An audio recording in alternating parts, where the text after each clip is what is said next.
Boom! Hi guys, welcome back to my channel. This is Panu from techy, and you can say have done lots of research before doing this video, and the video is about the trap behind flagship smartphones, or how the flagship smartphones making us fool.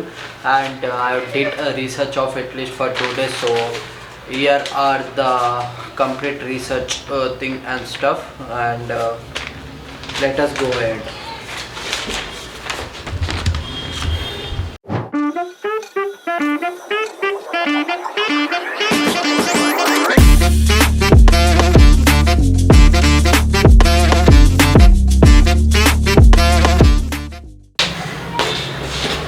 First of all, here I have a flagship a mid-range smartphone.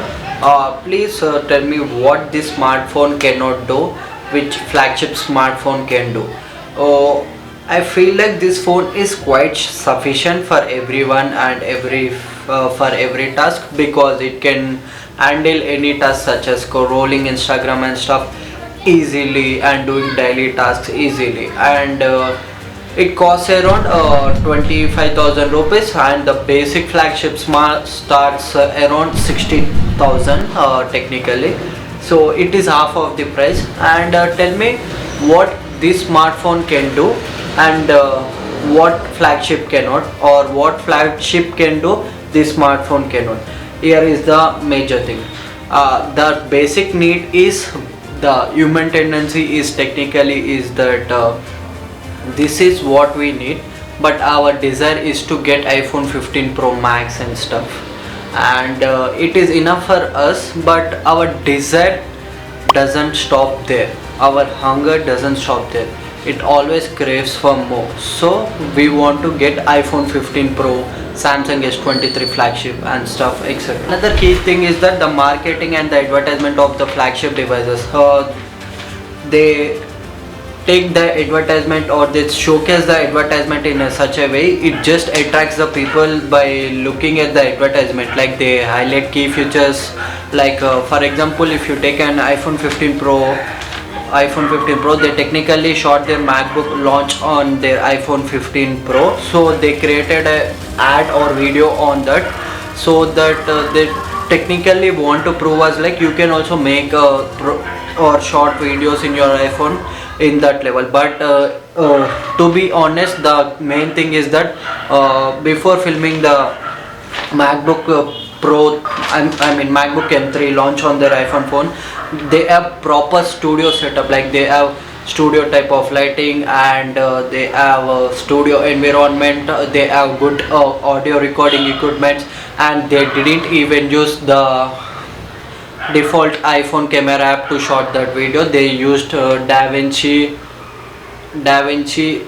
camera app. It's a third party app by DaVinci. Like DaVinci, they are into video gears and audio gears, video camera. They make high-end video cameras. They make software such as known as DaVinci Resolve, which is in revolution in video editing industry and stuff. Technically, they showcase their advertisement, or they gimmick the advertisement to attract public, to attract a large set of audience.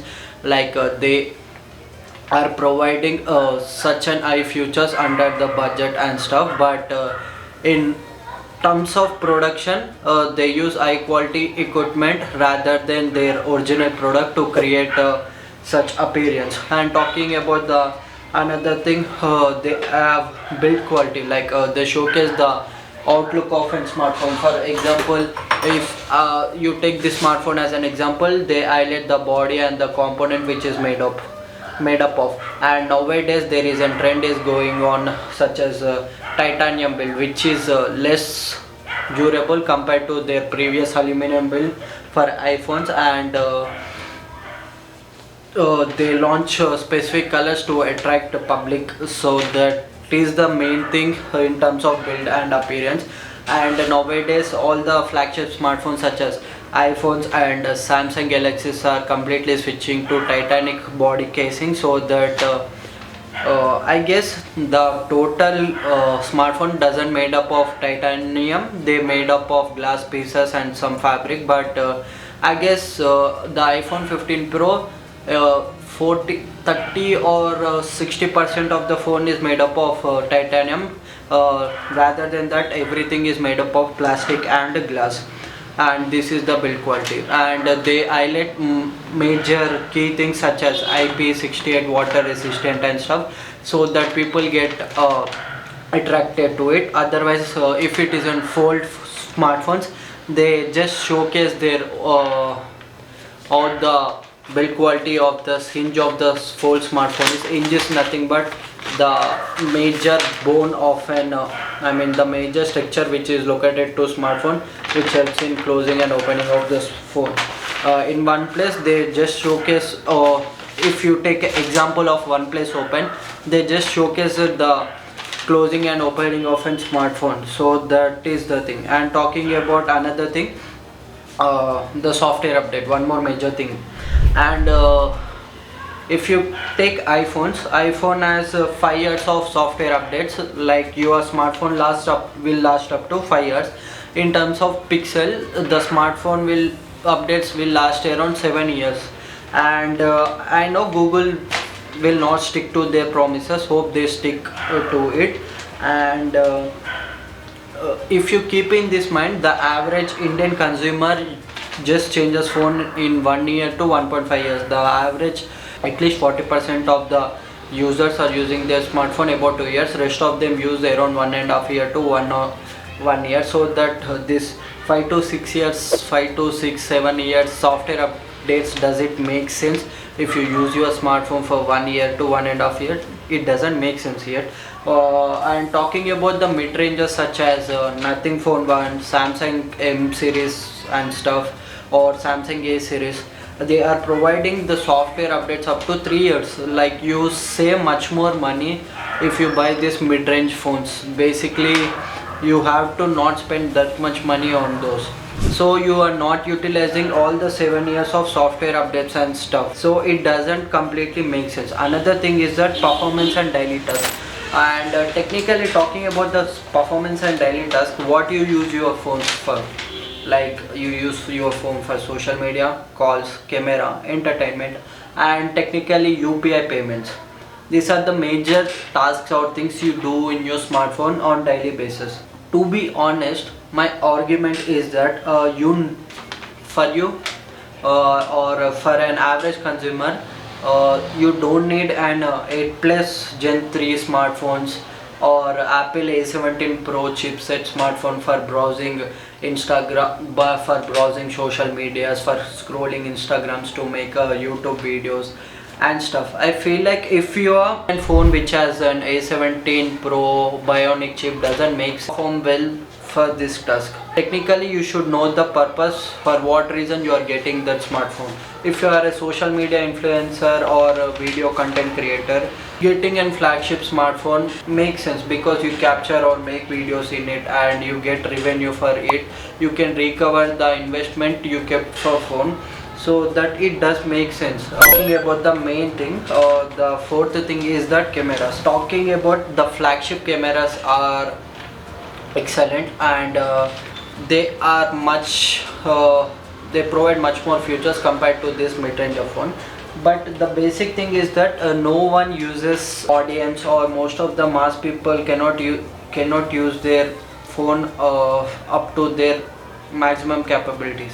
The flagship smartphones have much more camera features, such as in Samsung S23 you can shoot up to 8K, I guess, S23 series, and in iPhone you can shoot ProRes mode, which gives you like it is a lock profile for the iPhones.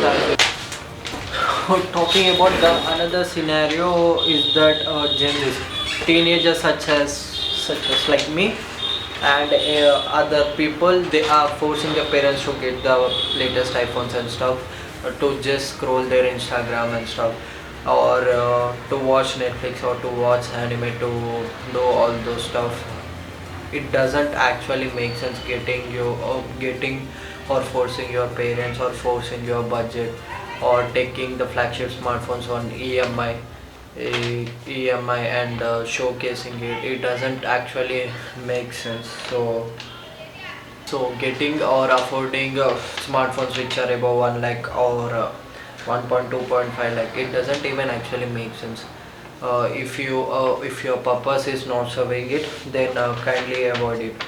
And another use case scenario is that if you are, I'm just giving an example, if you are student or if you are a teenage student or college going student, it is an example, you have budget of 80,000, and you have two options, like either you can get an iPhone 14, iPhone 15, or you can get a laptop. What would you choose?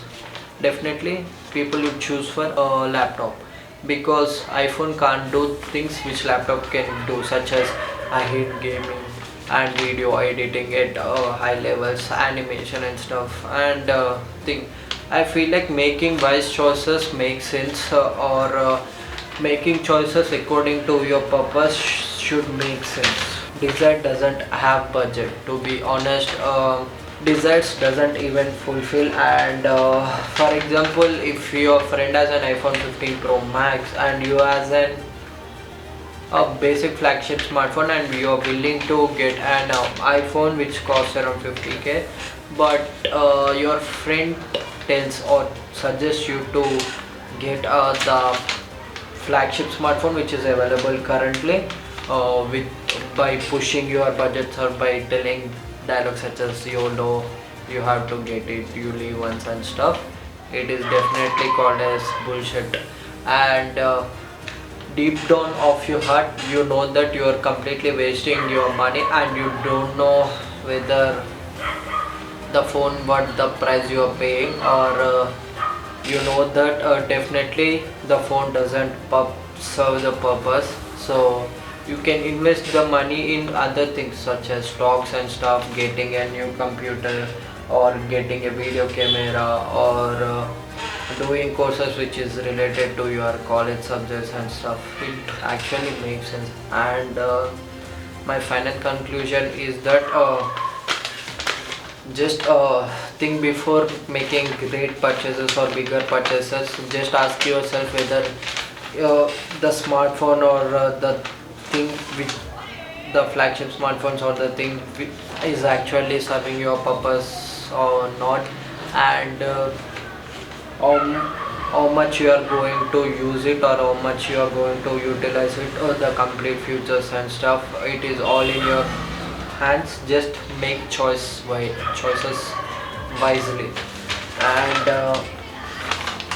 always stick to reality and stuff, so that you won't fall in trouble, and always make smart choices. And that's it for this video, guys. If you are new to this channel, drop a like, drop a comment and subscribe my channel. Thank you. Signing off, your Tech Dude.